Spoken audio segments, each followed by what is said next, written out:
네겝에 거주하는 가나안 사람 곧 아라스의 왕이 이스라엘이 아다림 길로 온다함을 듣고 이스라엘을 쳐서 그중 몇 사람을 사로잡은지라.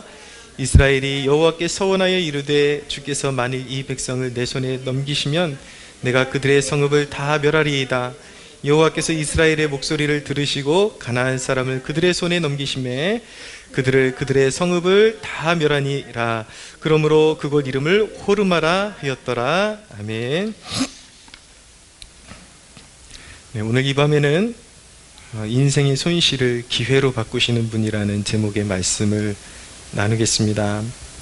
1절을 보실까요? 네겝에 거주하는 가나안 사람 곧 아라세 왕이 이스라엘이 아다림 길로 온다함을 듣고 이스라엘을 쳐서 그 중에 몇 사람을 사로잡은지라.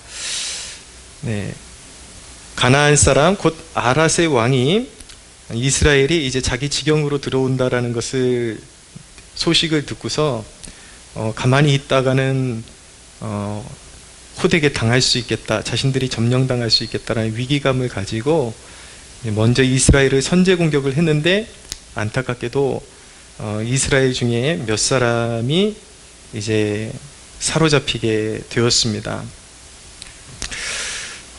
몇 사람이 사로잡힌지라 위기와 손실이 왔다라는 뜻입니다. 이스라엘 공동체 가운데 원치 않았지만 위기와 손실이 온 것이죠. 몇 사람이 사로잡히게 된 것입니다.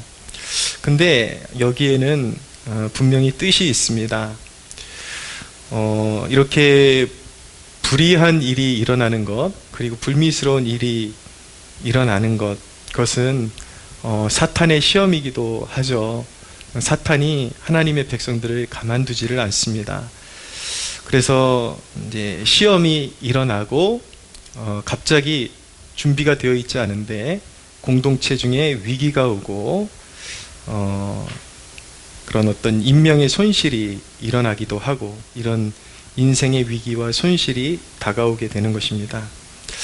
그런데 우리가 오늘 이스라엘 백성들처럼 전혀 마음의 준비가 되어 있지 않은데 어떤 삶의 위기, 그리고 어떤 내 삶의 어떤 손실, 공동체적인 손실이 될 수도 있고 개인적인 어떤 재난이나 어떤 삶의 손실이 온 것이라고도 볼 수가 있습니다. 그런데 그것을 우리가 하나님의 사람들은 그것을 무조건 절망이다, 실패했다라고 바라만 볼 것이 아니라 영적인 눈으로 그것을 바라볼 수 있어야 되는데 우리가 그런 상황을 만날 때에 항상 선한 목적을 가지고 그런 일을 허락하시는 하나님이 가장 높은 곳에 계시다. 그 일들을 컨트롤하시고 허락하시는 가장 높으신 분이 우리 하나님 아버지시다라는 것을 한순간도 잊지 말아야 합니다. 때로는 이렇게 오늘 이스라엘 백성들처럼 사로잡히기도 하고 또 때로는 인명의 손실이 일어나기도 하죠.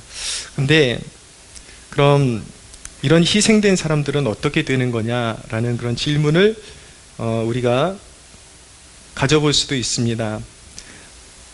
원치 않았는데 갑자기 그렇게 들이닥친 재난에 이렇게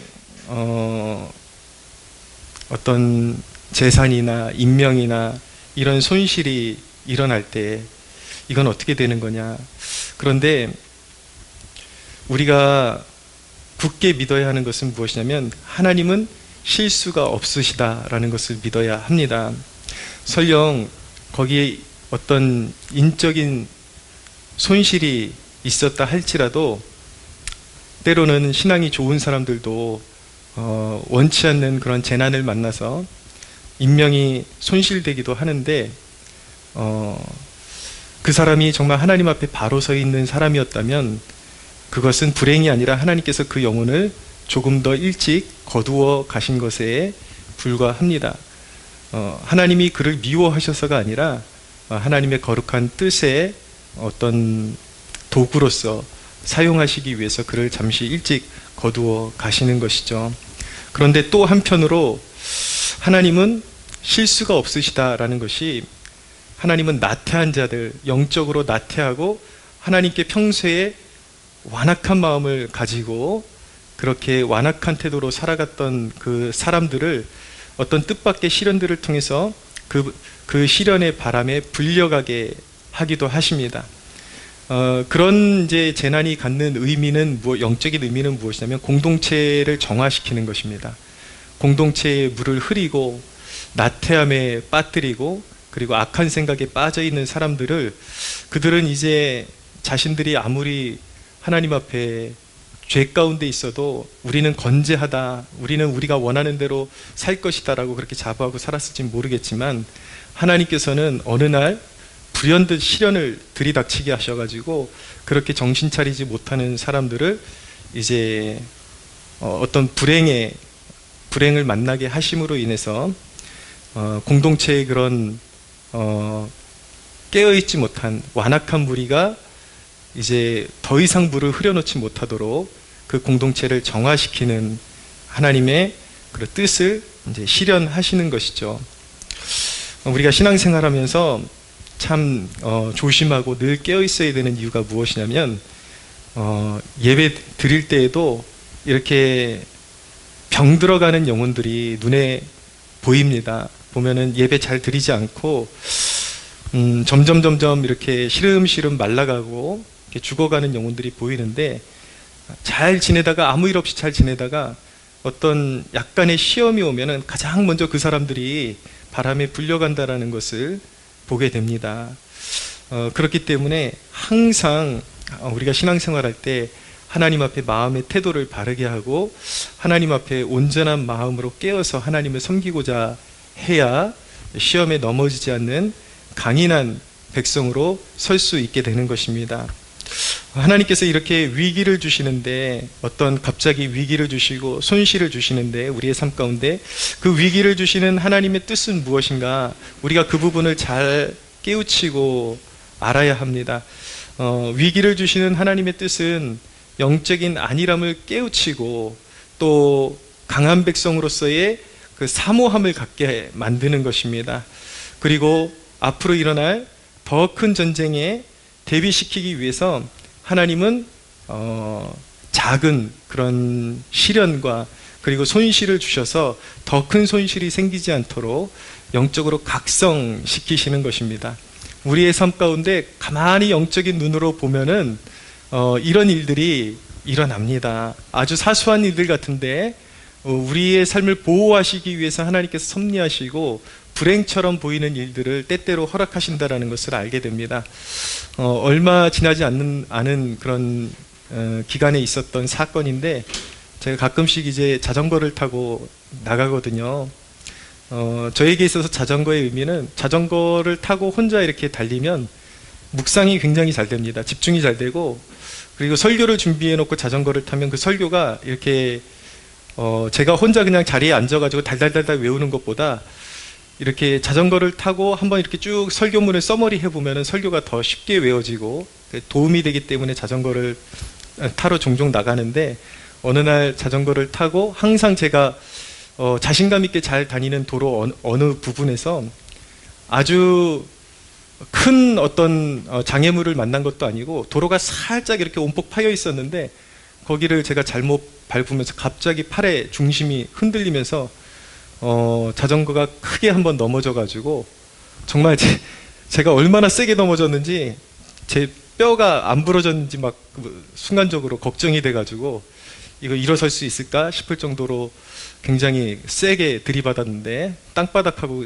완전 퍽 소리가 날 정도로 들이받았는데 또 이제 정신 차리고 툭툭 털고 일어나니까 일어나지더라고요. 그래서 어디 부러진 데는 없구나. 그래서 굉장히 안도한 적이 있는데 근데 그때 그 충격이 아직도 여기 남아 있습니다. 그래서 혹시 여기 뭐 금간대는 없나 그러고 이제 엑스레이 다 찍어봤는데 금간대는 없대요. 근데 마치 꼭 여기 심장 어디가 아픈 것처럼 그렇게 통증이 느껴지기도 하고 지금까지 그 후유증이 좀 남아 있습니다. 근데 그 사건을 통해서 저에게 나름대로의 교훈은 제가 방심할 수 있는 아주 낮은 턱, 진짜 무슨 뭐 요만한 1cm짜리 턱도 아니에요. 뭐 살짝 이렇게 튀어나와 있는 턱인데 그걸 제가 방심하고서 그 잘못 밟았을 때에 그렇게 위험해질 수도 있고 그렇게 길을 잘 살피지 않고 무한정 제가 속도를 내다가 낭패를 볼 수 있다는 것을 다시 한번 제가 마음에 새기게 되면서 그렇다고 해서 제가 자전거를 안 타는 건 아니고 자전거를 타고 나가는데 그런 길이 보일 때마다 예전에는 그냥 무시하고 막 달려 이제 나갔는데 요즘은 길의 그 모양을 제가 유심히 보고 저런 데 위험 요소가 있겠다라는 것을 새삼 조심하게 되고 더 안전하게 타려 그러는 그런 제 자신의 모습을 발견하게 되었습니다. 그래서 그것을 통해서 하나님은 그 당시의 그 고통이 저에게 굉장히 큰 고통으로 와닿을 수도 있겠지만 하나님은 앞으로 제 인생 가운데 있을 더 큰 고통을 그런 이제 미연의 어떤 작은 사고들을 통해서 앞으로 더 큰 고통을 당하지 말라고 하나님은 정신 차리게 하시고 깨어나게 하시고 그렇게 이제 각성하게 해 주시는 것이죠. 마치 오늘 이스라엘 백성들에게 일어난 사건이 그와 같은 것이다. 그러니까 공동체적으로 보면 그들의 삶에는 불행한 사건처럼 보이지만 하나님은 그것을 통해서 영적인 안일함을 깨우시고 더 강한 백성으로 빚어져야 한다라는 사모함을 그들은 이제 안주하고 신앙생활 이 정도면 됐다라고 그렇게 스스로 안주하고 살아갔을 수 있는데 하나님은 대적들에게 사로잡히는 사건을 통해서 우리가 이렇게 안일하게 신앙생활해서는 안 되는구나, 하나님을 의지해서는 안 되는구나 깨어나게 만드시고 그리고 앞으로 이제 가나안 점령을 위한 더 큰 전쟁에 하나님께서는 이제 실수하지 않게 대비시키기 위해서 하나님께서는 이런 사건을 허락해 주신 것입니다. 그래서 위기를 만날 때에 하나님의 마음을 알고 우리가 순종하면 작은 손실로 큰 승리의 기회를 얻을 수 있다는 사실을 우리는 깨우칠 수가 있어야 하는 것입니다. 할렐루야. 2절을 보십시오. 그들이 그런 위기를 만났을 때 어떻게 대응했는가? 이스라엘이 여호와께 서원하여 이르되 주께서 만일 이 백성을 내 손에 넘기시면 내가 그들의 성읍을 다 멸하리이다. 이스라엘이 여호와께 서원했다라고 말씀하고 있습니다. 서원은 맹세의 한 종류입니다. 내가 하나님 앞에 이렇게 결단하고 행동하겠습니다. 그러니 나를 도와주십시오 라고 하는 게 서원이기도 하고 때로는 하나님 앞에 어떤 전제 조건을 걸고 하나님께서 나에게 이러한 축복을 주시면 나는 이러한 하나님 앞에 이렇게 보답하겠습니다 라고 그렇게 하나님 앞에 어떤 전제 조건을 걸고 이렇게 행동하겠습니다 라고 그렇게 하나님 앞에 결단하는 것을 서원이라고 하는 것인데 쉽게 말씀드리면 이들이 서원했다라는 것은 하나님 앞에 승리를 달라고 간구했다, 간절히 기도했다라는 것을 말씀하고 있는 것입니다. 패배를 맛보고 잠깐의 방심에 그 어떤 손실을 맛보았던 이스라엘 백성들이 그 손실을 통해서 깨어나기 시작하면서 이제는 승리를 갈망하는 존재가 된 것입니다. 승리를 갈망하는 존재가 되는 것보다 하나님을 기쁘시게 해드리는 것은 없습니다. 그래서 이스라엘 백성들은 지금 가만히 보면은 서두가 불행한 사건처럼 시작이 되고 있지만 이스라엘 백성들은 그 사건을 통해서 영적으로 오히려 올바른 주소로 찾아가고 있다라는 것을 알게 됩니다. 하나님께서 원하시는 방향, 하나님께서 깨우치고 일어나기를 원하시는 방향으로 잘 찾아가고 있다라는 것을 보게 되는 것입니다. 그 부분이 매우 중요한 것입니다. 손실을 당했다에 머무르면 안 되고 그 손실을 통해서 우리가 어떤 존재로 세워지느냐, 하나님께서 그것을 보고 계신다라는 것이죠. 이스라엘 백성들은 감사하게도 그 손실을 통해서 영적인 올바른 주소로 찾아가기 시작했고 그 손실을 통해서 영적으로 깨어났고 그리고 승리를 갈망하는 존재가 되었습니다. 사랑하는 여러분, 하나님은 우리가 더 강한 기도의 용사들이 되기를 원하십니다. 그런데 신앙생활하면서 마치 거꾸로 사는 바보들이 있습니다. 무엇이냐면 평소에는 오히려 기도를 잘하다가 위기를 만나면 그때 더 각성하고 깨어나라고 하나님께서 주시는 사인임에도 불구하고 평소에는 기도의 자리에 잘 있다가 오히려 인생에 손실이 오고 위기를 만나면 그거 자기 힘으로 떼어보겠다고 기도의 자리를 박차고 나가는 사람들이 있는데 이것만치 어리석고 미련한 그런 일이 있을 수가 없는 것입니다. 하나님을 떠나서 어디서 도움을 얻겠다라는 것입니까? 하나님을 떠나서 어디서 승리를 구할 수 있다라는 것입니까? 어디서 인생의 손실이 난 것을 누가 도와줘서 그것을 인생의 손실을 메꿀 수가 있겠습니까? 그런데 어리석은 인생은 꼭 작은 시험이나 유혹이 다가오면은 그동안 잘 해왔음에도 불구하고 가장 중요한 때에 기도의 자리를 박차고 나가는 어리석음을 보이는 것이죠. 인생이 실패와 손실로 가득함에도 불구하고 그런 상황 가운데서 마지못해 감사만 하는 존재들도 있습니다.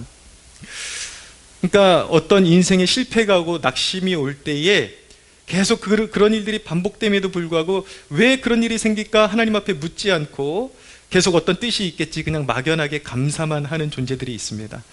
감사하니까 좋은 것 같죠. 물론 이미 손실된 것에는 하나님의 뜻이 있을 거라는 믿음으로 감사하는 게 맞지만, 그렇지만 하나님께서 우리에게 원하시는 것은 앞으로는 패배를 반복하는 인생이 되길 원치 않는다는 그 애통함을 가지고 하나님 앞에 나오기를 원하시는 것입니다. 그러니까 우리가 인생의 손실을 보고 위기를 볼 때에 이미 손실된 것에 대해서는 거기에 집착해봤자 우리의 인생의 발전이 없으니까 하나님 앞에 회개할 부분은 회개하고 또 하나님께서 어떤 뜻을 가지고 있을 것이라는 그 믿음 하에 우리가 감사해야 되지만, 그냥 감사합니다 그러고 제자리에 그냥 머무는 신앙을 하나님께서 원하시는 것이 아니라 그 위기를 통해서 다시는 똑같은 실패, 똑같은 손실을 볼 수 없다라는, 계속해서 내 인생이 패배로 그렇게 반복되는 인생이 될 수 없다라는 그 간절함을 가지고 하나님 내 인생의 문제점을 알게 해주시고 내 인생의 문제점을 해결해 주십시오. 그리고 다시는 패배하지 않는 인생이 되게 해주십시오라고 그렇게 애통하는 마음을 가지고 하나님 앞에 나오기를 하나님께서는 원하고 계시는 것입니다. 사랑하는 여러분, 우리 하나님은 여러분에게 기회를 주기 원하시고, 그리고 여러분이 인생 가운데 경험한 손실을 채워주기를 원하시고, 그리고 여러분들을 강하게 빚어주기를 원하십니다. 그렇기 때문에 여러분, 단순히 어떤 문제를 만났을 때에 기도해 봤습니다, 이 정도에서 머물러서는 안 되고 그 문제를 해결받고자 하는 강렬한 열정을 가지고 나는 이제 실패의 종이 아니라 승리하는 종이 되길 원합니다라는 그 애통한 마음 가지고 제단 앞에 나와서 하나님 앞에 부르짖어 기도해야 소망이 생기는 것입니다. 할렐루야.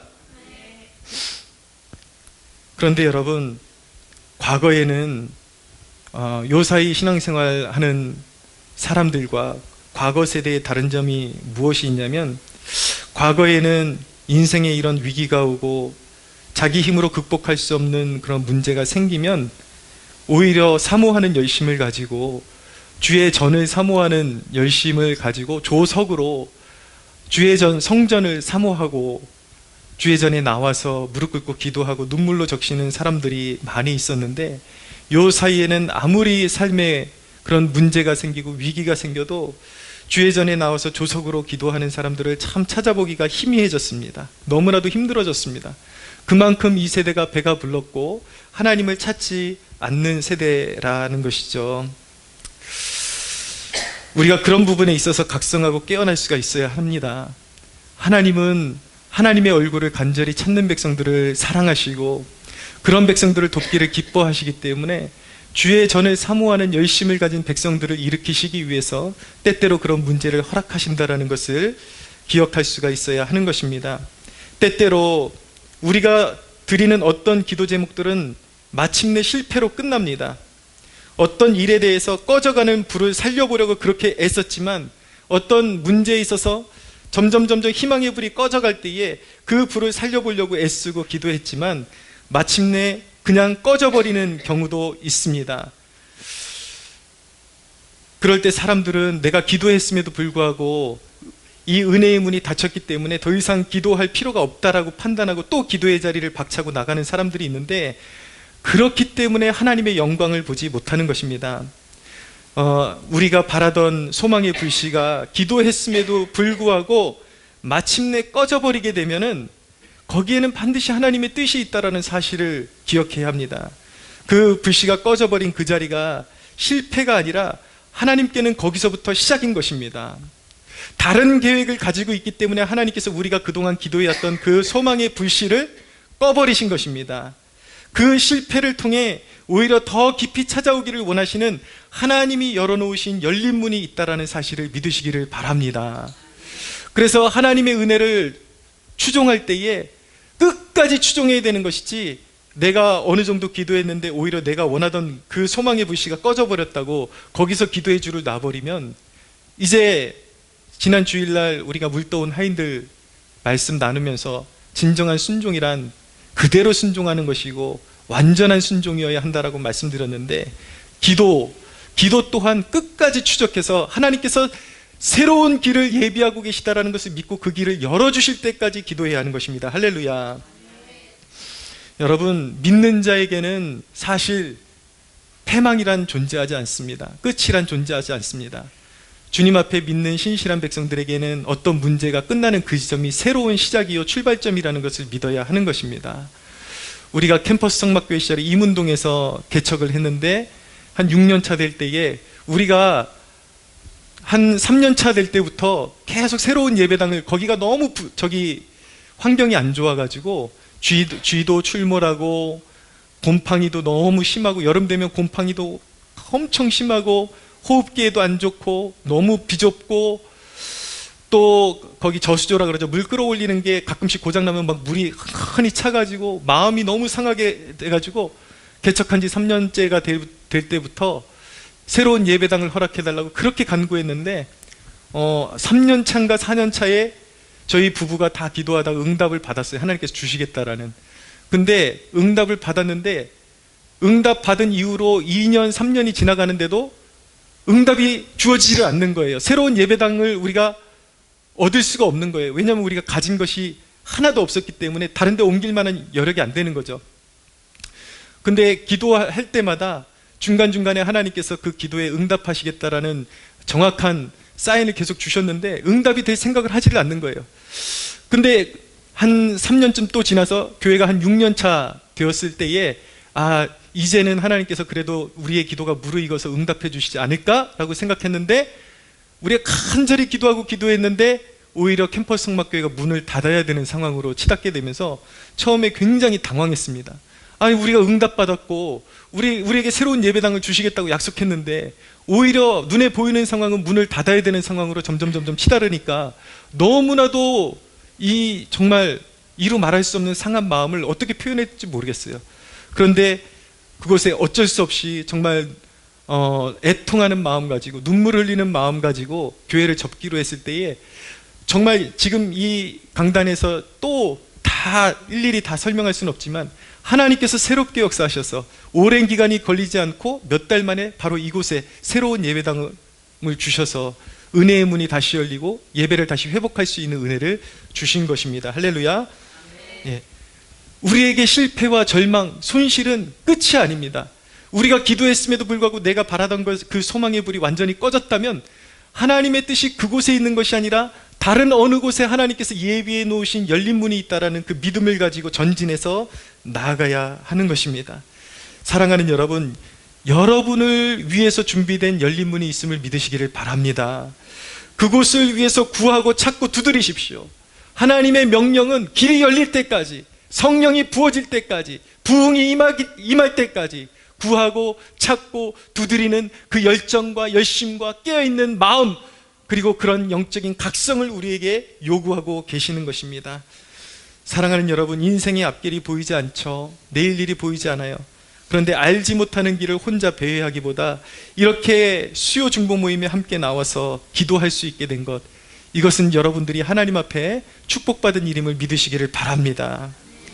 3절을 보십시오. 3절 다 같이 한번 읽어보겠습니다. 시작. 여호와께서 이스라엘의 목소리를 들으시고 가나안 사람을 그들의 손에 넘기심에 그들과 그들의 성읍을 다 멸하시니라. 그러므로 그곳 이름을 호르마라 하였더라. 아멘. 하나님께서 3절의 주위에서 보실 대목은 여호와께서 이스라엘의 목소리를 들으셨다라고 말씀하고 있습니다. 그들이 부르짖었을 때에 하나님이 이스라엘의 목소리를 들으셨습니다. 이 사건이 사실은 무리바 물가에서 이스라엘 백성들이 하나님을 거역하다가 진노를 받은 그 대목에 이어서 나오고 있는 대목인데, 여기서 은혜가 되는 것은 그렇게 습관처럼 시시때때로 하나님을 거역했던 백성이었다 할지라도 그들이 영적으로 깨어나서 전심으로 하나님을 찾을 때에 하나님은 그들을 외면하지 않으셨다라는 것입니다. 이전에 아무리 하나님의 마음을 속상하게 하고 그렇게 겉돌고 거역했던 백성들이라 할지라도 우리의 하나님 앞에 나와서 겸손한 마음으로 회개하고 도움을 구하는 백성들의 기도를 하나님은 외면치 아니하시고 귀 기울여 들으시는 줄로 믿으시기를 바랍니다. 예수님의 보혈은 우리를 언제든지 하나님의 아버지의 그 은혜의 보좌로 인도해주는 은혜의 보혈인 것입니다. 우리는 죄인이고 끊임없이 자격이 없지만 우리의 죄를 사하시기 위해서 십자가에 흘리신 예수님의 그 보혈에 의지해서 회개하는 마음으로 주님의 보혈 의지해서 예수님의 이름을 의지해서 나아가면 우리는 언제든지 하나님 아버지가 돌보시는 은혜의 보좌 앞으로 나아갈 수가 있습니다. 할렐루야. 이어서 보십시오. 여호와께서 3절입니다. 이스라엘의 목소리를 들으시고 가나안 사람을 그들의 손에 넘기셨다라고 말씀하고 있습니다. 가나안 사람을 그들의 손에 넘기셨다.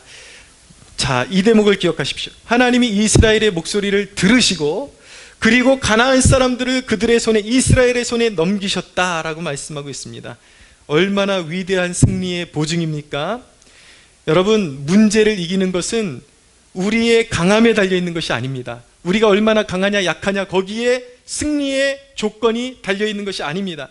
상대가 얼마나 크냐, 상대가 얼마나 강하냐, 우리 앞에 산재된 문제들이 얼마나 크고 강하냐에 우리의 승리의 조건이 달려있는 것이 아닙니다.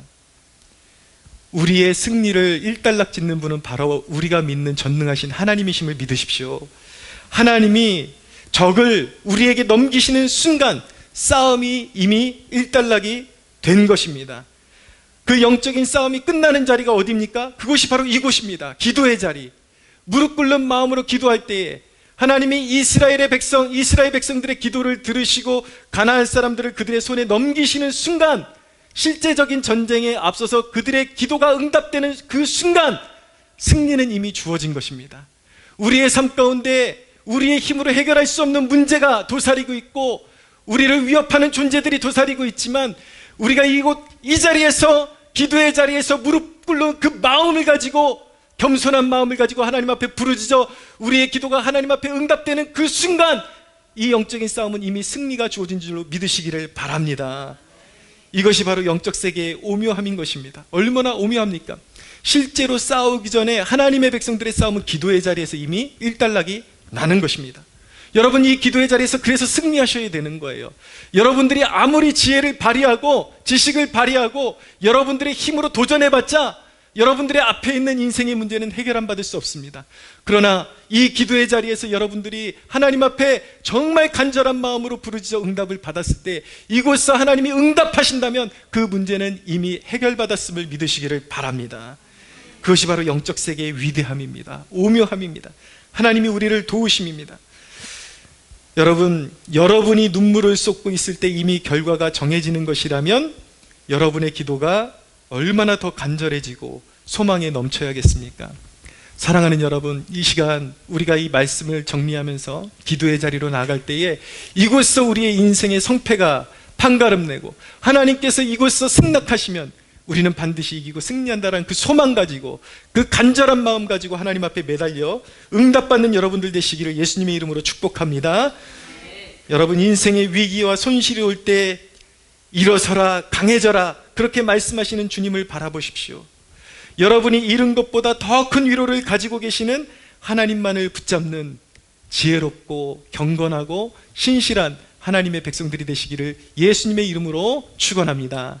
하나님께 영광의 박수 올려드리겠습니다.